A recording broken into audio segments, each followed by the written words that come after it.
राधे राधे सभी को। आज मॉर्निंग की शुरुआत हुई आलू के पराठे से। आज मैंने बनाए आलू के पराठे। ये पराठे का डो तैयार हो गया और फिर मैंने गूंदा आटा। और आज ननद जी का मन था आलू के पराठे खाने का, तो इसलिए हम लोगों ने बनाया। ये आज शिवम जल्दी उठ गया था, तो इसलिए शिवम वेद को उठाने चले गए थे और यहाँ वेद भी रो रहे थे और शिवम भी यहाँ मस्ती कर रहा था। फिर मैं चली गई पराठे बनाने और मैंने बनाए पराठे।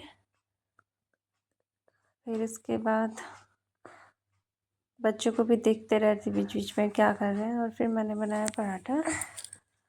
आज बस मॉर्निंग में आजकल हमारा यही चल रहा है, कुछ ना कुछ खाओ खाओ और बनाओ बनाओ, बस इसी तरह मेरा काम चल रहा था। और ये मेरा पराठा बनके तैयार हो गया था।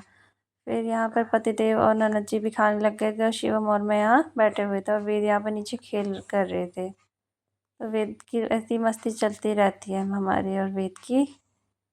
और इनका चल रहा है नाश्ता और बच्चे देख रहे हैं कार्टून। फिर मैं भी आ गई थी नाश्ता लेके। मुझे लग रही थी बहुत जोर की भूख और मैंने भी पराठा खाया। उसके बाद शिवम बाहर बुआ के साथ घूम रहा था, तो बुआ ने शिवम के नेल्स काट दिए।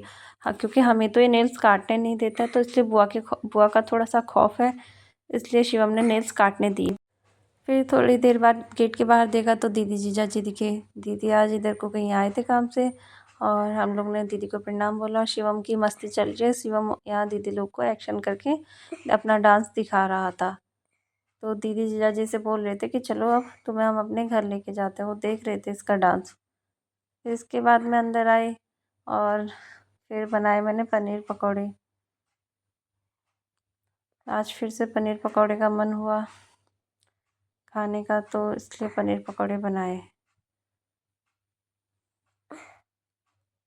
फिर मैंने बनाए पनीर पकौड़े और उसके बाद बनाए ऑनियन पकौड़े। ये दिन का टाइम था, खाना बनाने का टाइम। फिर इसके बाद ऑनियन पकौड़े बनाना शुरू किया था। बस ऐसे आजकल मेरा काम चल रहा है। मैंने इसमें मसाले ऐड कर दिए थे। फिर पनीर पकौड़े को मैं तल रही थी। और बस आजकल ननद जी आए हुए हैं, तो उनका कुछ अलग अलग सा खाने का मन कर रहा है, तो इसलिए उनके लिए अलग अलग डिश बनाई जा रही है। और फिर देखते हैं अब कल क्या बनने वाला है। मैंने ऑनियन के पकौड़े भी रख दिए थे। फिर ये तैयार हो गए थे, तो मैं ननद जी को दे के आ गई थी। फिर यहाँ मैंने बनाई करी दही की। और फिर इसके बाद जिस दिन मैं मशीन में कपड़े धोती हूँ, उस दिन मैं भूल जाती हूँ कि मशीन में कपड़े रखे हैं। वो मेरे कपड़े शाम तक ऐसे रह जाते हैं। फिर शाम के टाइम पे शिवम को तैयार सुलाने के बाद मैं हो गई थी तैयार। मैं चली गई पार्लर। काफ़ी टाइम से आईब्रोज़ वगैरह नहीं कराई थी, तो बिंदी भी सर पे नहीं टिक रही थी, इसलिए मैं पार्लर चली गई आईब्रोज़ कराने। तो यहाँ ये लोग बहुत ज़्यादा बिज़ी हो रहे थे, तो मैं इधर वेटिंग रूम पर वेट कर रही थी। फिर आई मेरी बारी यहाँ पर, तो फिर मेरी भी जल्दी से उन्होंने आईब्रोज़ वगैरह बनाई। फिर मैं भी आ गई थी घर को। घर आके बच्चों की चल रही थी मस्ती और शिवम भी यहाँ खेल रहा था। बस सोते टाइम वेद अपने कमरे में जाने को तैयार नहीं थे। शिवम के पापा की और वेद की चल रही थी यहाँ पर बहुत सारी मस्ती। Bye bye, Radhe Radhe.